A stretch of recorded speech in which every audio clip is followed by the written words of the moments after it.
Welcome to dot news.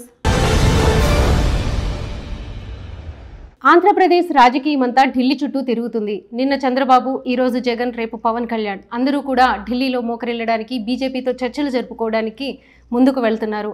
అయితే చంద్రబాబు నాయుడు ఈ 2 డేస్గా మనకి కంటిన్యూషన్గా తెలుసు, బీజేపీతో చర్చలు జరిపారు. కూటమిలోకి బీజేపీని ఆహ్వానించడానికి ఆయన వెళ్ళారు. ఎన్ని సీట్లు అంటే అసలు బీజేపీ వీళ్ళ కూటమిలోకి జాయిన్ అవుతుందా లేదా, లేకపోతే ఎన్ని సీట్లు కేటాయించాలి, ఇవన్నీ కూడా ఒక చర్చకు వచ్చినాయి.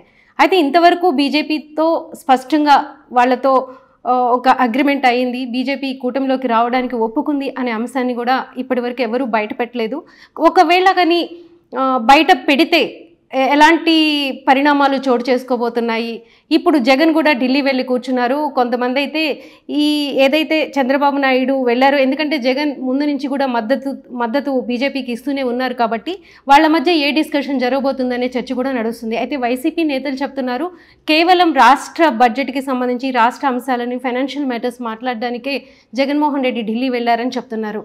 అయితే నిన్న జరిగిన చర్చలు ఎంతవరకు సఫలం అయ్యాయి లేదు అన్న విషయం మనం పక్కన పెడితే, నెక్స్ట్ ఢిల్లీ నుంచి జగన్మోహన్ రెడ్డి వచ్చిన తర్వాత పవన్ కళ్యాణ్ కూడా వెళ్ళి బీజేపీ నేతలతో సమావేశం అవుతారు అనే విషయం కూడా వినిపిస్తుంది.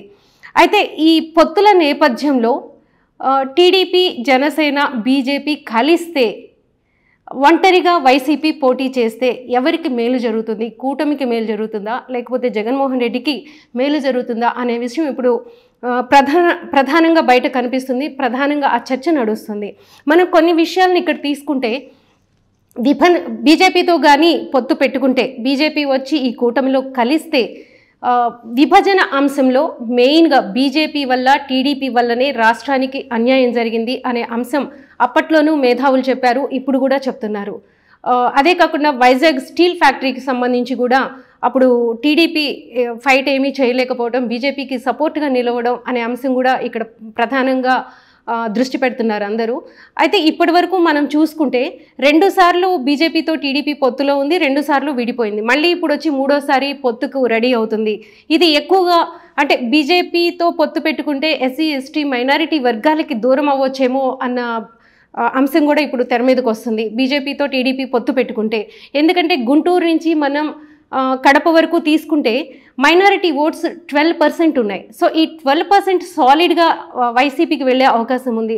అలానే మనం కృష్ణా నుంచి ఉత్తరాంధ్ర వరకు తీసుకుంటే ఈ ఎస్సీ, ఎస్టీ ఓట్స్ కన్సాలిడేటెడ్ అయ్యే అవకాశం ఉందనే ఇవి కూడా వస్తున్నాయి.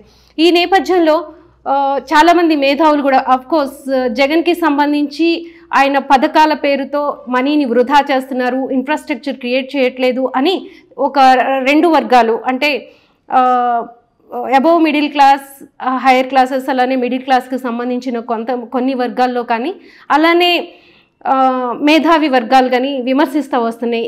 ఈ ఒక్క లోటు తప్ప జగన్మోహన్ రెడ్డి గురించి మాట్లాడటానికి ఎలాంటి అంశాలు కూడా మేధావులకి కనిపించట్లేదు. కానీ ఇప్పుడు బీజేపీతో టీడీపీ పొత్తు పెట్టుకుంటే ఎంతవరకు ఇది వాళ్ళకి లాభిస్తుంది అంటే, కొన్ని ఓట్లు ఒకవేళ కాంగ్రెస్ పార్టీ నుంచి షర్మిల వచ్చినప్పుడు కూడా మనం తెలంగాణలో చూసుకుంటే, తెలంగాణలో రేవంత్ రెడ్డి ఇప్పుడు సీఎంగా ఉండడానికి కానీ, కాంగ్రెస్ పార్టీ అధికారంలోకి రావడానికి కానీ ఈ minority votes and SC, ST ఓట్సే కీలక పాత్ర పోషించాయని చెప్పుకోవచ్చు. రేపు ఆంధ్ర ఎలక్షన్స్లో కూడా ఈ ఓట్లు కానీ కీలక పాత్ర పోషిస్తే జగన్మోహన్ రెడ్డికే ప్లస్ అవుతుంది అంటున్నారు. ఇంకొకటి ఏంటంటే, బీజేపీతో జగన్మోహన్ రెడ్డి ఉన్న అనుబంధం కావచ్చు, అలయన్స్ అనే ఇక్కడ మనం ప్రస్తావించుకుంటే కేవలం ఇష్యూ బేస్డ్కి మాత్రమే పరిమితమైంది. అంటే కొన్ని ఇష్యూస్లో కలిసి వెళ్ళడం తప్ప వాళ్ళతో ఎప్పుడు పొత్తు పెట్టుకోవడం కానీ, లేకపోతే ఆ పార్టీతో కలిసి మెలిసి ఉండడం కానీ ఎప్పుడు జగన్మోహన్ రెడ్డి చేయలేదు. అది గతంలోనూ అదే చెప్పాడు, ఇప్పుడు అదే చెప్తున్నాడు. అతనికైతే పొత్తులతో అవసరం లేదు.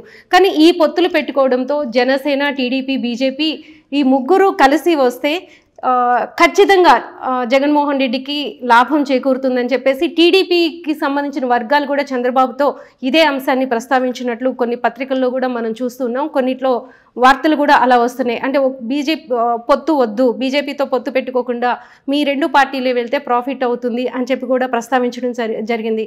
కానీ ఇక్కడ చంద్రబాబు నాయుడు ఎందుకు బీజేపీతో పొత్తు కోసం తహతహలాడుతున్నారు అనే విషయాన్ని మనం గమనిస్తే, ఇప్పుడు ఆయన మీద కేసులు ఉన్నాయి. ఆ 3 కేసులు కూడా కేంద్రానికి సంబంధించిన ఇష్యూస్లోనే అతనికి కేసులు నడుస్తున్నాయి కాబట్టి రేపు వాటితో బీజేపీ అధికారంలోకి వస్తే చంద్రబాబు నాయుడికి ఆ కేసుల విషయంలో కొంత అనుకూలత ఉండొచ్చు అనే ఉద్దేశంతోనే వాళ్లతో పొత్తు కోసం తహతహలాడిపోతున్నాడనే విషయం కూడా ఇప్పుడు తెరపైకి వస్తుంది. Please subscribe .news.